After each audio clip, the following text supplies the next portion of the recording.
Dobrý deň, mohla by som sa vás spýtať, vedeli by ste im povedať, čo je toto za nápoj? Tak podľa farby a peny by to malo byť pivo. A vedeli by ste im povedať, čo to je za pivo?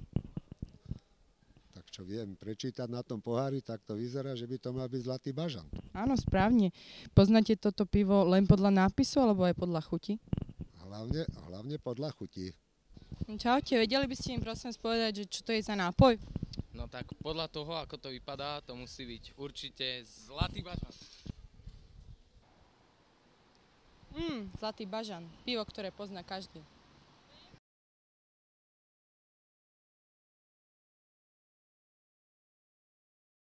Neskáč, budeš to lutovať. Skôr život nemá zmysel. Ale máš, budeš to lutovať, neskáč. Ja chcem skočiť, ale nemám odvahu.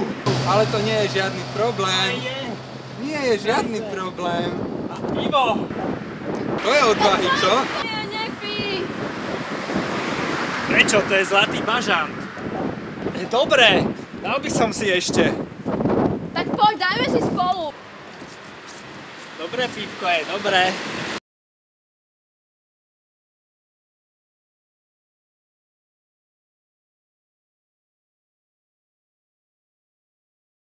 Ja by som navrhoval, urobme to Hamleta, mesto byť či nebyť, piť či nepiť. Po druhé, Bratislava. A to tá Zakomponovať do príbehu. No neviem, komu sa v takej zime chce. Tu reklamu nešlo nám to, tak to zabalme, vypíme to pivo. Všetko je to blbosť, tak už vypíme pivo a poďme domov. Áno, dáme si Zlatý bažant. O pive sa nediskutuje, pivo sa pije. A dokonca ho teraz môžeme ešte aj zavrieť späť.